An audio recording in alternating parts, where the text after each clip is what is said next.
અલ-કાયદાનો આતંકી ઝડપાયો। સૈફુલ્લાના નોકરીના સ્થળે સંદેશ ન્યૂઝ પહોંચ્યું। સૈફુલ્લા ફર્નિચરની દુકાનમાં કામ કરતો હતો। તેના સહકર્મીનું સંદેશ ન્યૂઝ સમક્ષ નિવેદન આવ્યું છે કે સૈફુલ્લા પાછળ અને હું આગળ કામ કરતો હતો। એટીએસ આવી ત્યારે ખબર પડી કે સૈફુલ્લા આવા કામ કરે છે। મેં અને મારા શેઠે એટીએસમાં જવાબ આપ્યા છે એવું ઉર્વિશ કાંકરોલિયાએ કહ્યું છે। સૈફુલ્લા રાત્રે ફોન લઈને બેસતો હતો તેવું સૈફુલ્લાના પાડોશીએ નિવેદન આપ્યું છે।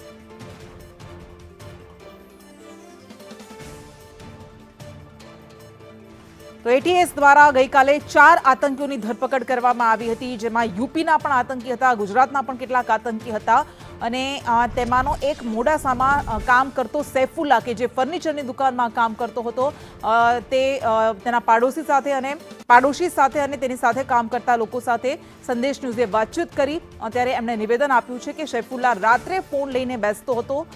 મોડાસામાંથી અલ-કાયદાનો આતંકી સૈફુલ્લા નામનો આતંકી ઝડપાયો હતો। મારા બાજુમાં જે કાલે જે ઘટના બની, સૈફુલ્લા કુરેશી એ મારા બાજુના મકાનમાં રહેતો હતો। એ હવે રાતે ફોન મચેડતો, રાતે ફોન યુઝ કરતો હતો, એ અમને કંઈ ખબર નથી। અમારા એમના જોડે કોઈ કોન્ટેક્ટ છે નહીં। પોલીસ આવી ત્યારે મને ખબર પડી કે સોશિયલ મીડિયામાં એનું ગ્રુપ ચાલતું હતું ને હું આગળ બેસું ને એ પાછળ બેસતો હતો। હું અહીંયા 2 મહિનાથી નોકરી કરું છું। એ 2 વર્ષથી નોકરી કરતો હતો અને મને કાલે ખબર પડી કે એ સોશિયલ મીડિયા પર આ ગ્રુપમાં કામ કરતો હતો। ફ્રી પડ્યો એટલે ફોન લઈને બેસે 2-1-2.5 થી 3 અડધો કલાક ખાલી 2.5 થી 3